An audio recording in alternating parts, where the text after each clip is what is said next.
Ah, les pubs de jeux de société, c'est tout un monde. Et comme je suis né dans les 90s, eh bien, il y en avait encore pas mal quand j'étais petit. Des bonnes et des moins bonnes. Et aujourd'hui, on va un petit peu faire les explorateurs d'une époque révolue, où les jeux de société n'hésitaient pas à faire des pubs télévisées. Bonjour et bienvenue dans Dungeon Attack. Allez, on va commencer tout de suite avec une pub pour le Pictionary. Eh, ça vous dit une petite partie? Ah oui. Je tire une carte. Ah oui. Dessus, il y a un Wow, mot. stop!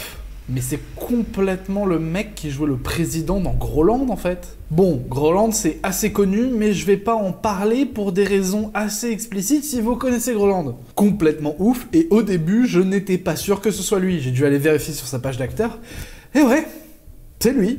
Je me demande si on va trouver d'autres dans les pubs. Bon allez, on continue. Bon alors dans les pubs de jeux qui m'ont marqué quand j'étais petit, on va pas pouvoir passer à côté de Atmosphere. Un jeu dans lequel vous devez vaincre votre propre peur pendant qu'une cassette VHS vous met la pression avec un maître des clés qui vous engueule à moitié. Termine. J'étais assez jeune quand j'y ai joué et ça m'a plutôt marqué. Mais j'ai vu la pub que très récemment et oh boy, c'est quelque chose. Tu veux vivre le pire de tes cauchemars? Alors installe-toi confortablement. Atmosphere. Atmosphere, c'est le jeu de société vidéo interactif où tu affrontes le seigneur des clés. Je t'attends. Atmosphere. Pour un jeu acheté, tu as un CD à la clé. Ok, la pub, elle défonce et elle donne grave envie de jouer au jeu. Non mais il y a tout qui est 90s dedans, le morphing, les Muppets, un CD. Vous savez ce que c'est un CD les enfants? Non? C'est pas grave. Bon alors dans les jeux, je voulais absolument, quand j'étais gamin, il y avait Croque-Carotte. Ouais, je me souviens clairement avoir essayé d'y jouer à l'école primaire où j'étais à l'époque, mais bon, avec tout le monde autour qui crie, les gamins qui courent, etc., j'ai jamais pu faire une partie correcte de ce jeu. Et du coup, j'ai voulu aller voir la pub par curiosité et... Croque-carotte. Vous ne m'attraperez pas. Vous ne m'attraperez pas. Croque-carotte. Yahoo. La folle course des lapins. Découvre aussi la course au fromage des jeux Ravensburger. Les beaux moments de gêne avec les enfants acteurs. J'ai aucune idée de ce qui avait pu m'attirer dans cette pub à l'époque parce qu'elle est absolument dégueulasse. Bon alors dans le langage publicitaire, il y a un truc qui revient vachement et c'est l'utilisation de la musique avec un slogan percutant. Alors ça se fait beaucoup moins sur la télévision de maintenant, mais à l'époque on était bombardé de slogans et de musique en permanence. Ouais, c'était plus facile pour nous faire internaliser le message de la pub. Si vous êtes par exemple de ma génération, vous vous souvenez forcément de Juvamine. Comment ça va? Je vais bien. Vous avez bonne mine. Juvamine. Si je vais bien, c'est Juvamine.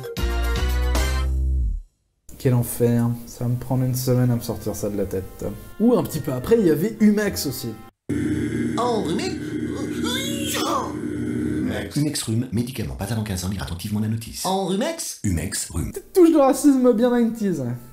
Et cette pub, elle passait des fois 3 fois à la suite, histoire que le matraquage y rentre bien. Et ben on a eu ça un petit peu avec les jeux de société, avec des musiques qui étaient vraiment marquantes. Par exemple, bah, il y a ça. C'est quand? Je sais pas, c'est quand? Je sais pas moi. C'est quand? C'est quand quoi? C'était qui? Wistiti. Et nous, c'est quand? Maintenant! SOS. Wistiti. Retire les pics, c'est la tactique. Mais attention aux Wistiti. Si tu les fais tomber, t'es cuit. SOS Wistiti, ne les fais pas tomber et t'as gagné. C'est quand? Ouais, ça reste bien en tête comme il faut, ça. Bon alors, j'adore cette pub, réellement. L'animation est méga chouette et elle transmet vraiment bien le sentiment qu'on essaie de faire passer dans le jeu. En plus de ça, la construction est vachement bonne, et du coup ça fait que j'en ai plutôt un bon souvenir. En revanche, il y a un jeu que j'avais quand j'étais petit, mais je me souviens pas si la pub a bien vieilli. Oh non. Alibaba de Tommy est un jeu vraiment chameau. Tu pioches une carte, tu poses tes bagages sur le chameau. Mais attention, trop c'est trop. Et voilà, il en a eu plein le dos. Alibaba de Tommy. Jouer avec Tommy, c'est jamais fini. Non, c'est pas possible, c'est Lagaffe qui a fait le doublage. Ah oui, si vous connaissez pas Lagaffe, en fait, à l'époque, il était responsable de ça. Je vous jure, si je prends un strike de la vidéo à cause de la Zoubida, je me coupe une... Ouais, et à l'époque, ça passait absolument partout, sans problème, sur toutes les chaînes. Alors que maintenant, sur Voir du racisme à la télé, on est obligé d'allumer BFM TV. Bah, y a plus de saison. Bref, de fil en aiguille, je me suis souvenu du Big Deal. Et du fait que Big Deal avait eu une adaptation en jeu de société. Et croyez-moi, je suis assez déçu. Non, je suis pas déçu de ne rien avoir trouvé comme pub pour le jeu de société Big Deal, je suis déçu d'avoir trouvé bien pire. Alors, ça n'a pas de rapport avec le société, mais je vois pas pourquoi je serais le seul à morfler, donc je vous la montre. Je vais te réveiller le matin, mais oui, parce que je vais être un réveil et tes parents pourront programmer l'heure. Et moi, je vibrerai et je te dirai... Le dodo est terminé, bonjour. On met la patate, on ouvre un œil, on ouvre l'autre. Réveille-moi Bill de Lancet. Il faut se réveiller. Chouette! J'ai débloqué une nouvelle phobie. Non mais réveille pas Bill, il n'existe pas, il peut pas me faire de mal. Bon, dans les jeux qui défoncent que j'ai jamais pu avoir, il y avait Labyrinthe.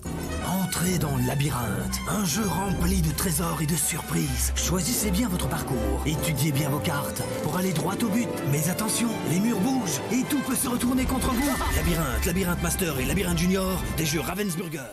Oh là là, qu'est-ce qu'elle me faisait baver cette pub quand j'étais gamin. Il y a de l'aventure, du suspense, pour un gamin qui était fan d'Indiana Jones comme moi, c'était absolument le bonheur. Et le truc que je trouve plus cool dans ces pubs, c'est en général que c'est des vrais acteurs mis dans des décors et pas juste de la 3D. Ouais, ça c'était encore un truc qui était présent dans les 90s, c'est qu'on n'hésitait pas à mettre de la marionnette, du maquillage ou des masques. Et vous savez quoi? Je vais vous montrer les débuts mythiques en France d'une marque très connue qui a utilisé des effets pratiques dans sa pub. Space Crusade, un jeu d'aventure qui t'emmène au plus profond de l'espace affronter les forces noires du chaos. Tu n'as que ton talent, ton courage et tes armes pour te conduire à la victoire. Seuls les plus forts seront maîtres du vaisseau. Space Crusade, l'ultime combat. Et ouais, il s'agit là d'un des tout premiers produits Warhammer 40 000 en France. Bon alors, Space Crusade c'est culte pour plein de raisons, et cette pub je la trouve assez ouf. Est-ce que vous vous rendez compte du budget que ça devait avoir à l'époque ce genre de pub? Alors, pour celles et ceux qui se demandent, oui, ça c'est un Space Marine, ça c'est un Space Marine du chaos, et ça c'est un Tyrannide, ou une poule malade, je suis pas très sûr de ça. Non mais je tag gentiment, mais j'adore ce côté rétro un peu rigolo qu'il y avait à l'époque. Et c'est quand même une pub qui a dû faire flamber l'imagination d'une génération entière. Ouais, moi j'étais pas né quand elle a été diffusée, du coup je peux pas vous donner d'avis d'après. Vous vous souvenez quand je vous ai dit que cette pub ça a été la première qui avait été faite dans l'univers Warhammer? Alors c'est vrai pour Warhammer 40 000, mais c'est pas forcément vrai pour Warhammer The Old World ou Warhammer Fantasy. Non, en fait, un an avant, il y avait cette pub-là. Conquest. Ose affronter ton destin. Déchaîne les forces du mal, venues du plus profond des entrailles de l'oubli. Utilise la magie contre tes pires ennemis. Trouve la clé qui ouvre la porte au maléfice. Mais surtout, ne crois pas que tu as gagné, car l'aventure ne finit jamais. HeroQuest, vous ne serez plus jamais le même.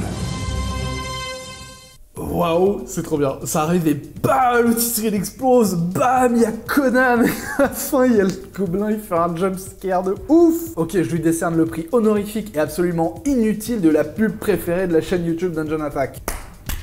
Félicitations. Bon alors pour celles et ceux qui connaissent pas HeroQuest, vous êtes en train de vous dire, non mais attends, t'avais pas dit que ça avait un rapport avec Warhammer le truc? Eh bah si, tout l'univers du jeu en fait se passe dans Warhammer.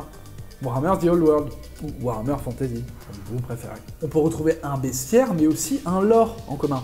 À moitié, mais je vais vous expliquer. À moitié parce que, en gros, Game Workshop a fourni certaines figurines et une partie du lore de Warhammer à MB, et après, MB a fait un petit peu sa sauce par-dessus pour essayer de le vendre. Mais si on connaît Warhammer, on peut retrouver des trucs très distincts de cette époque-là. Comme par exemple les modèles d'orques, qui sont les mêmes modèles d'orques qu'il y avait à l'époque. Ou bien ce guerrier du chaos. Ou bien cette figurine-là qui dans le jeu est appelée une gargouille, alors qu'en fait c'est un Bloodthirster de cornes. Buveur de sang en français. Un buveur de sang de cornes en français. Et on a joué récemment du coup à HeroQuest sur mon Discord sur TTS. Alors si vous voulez nous rejoindre et jouer avec nous à des jeux, c'est dans la description. Et la générale des gens qui ont joué avec moi, c'est de dire que HeroQuest c'est chouettos. Ouais, chouettos c'est quand c'est bien, mais pas ouf, mais sympa quand même. Ouais, c'est un terme technique à utiliser dans toutes les situations, hein, n'hésitez pas.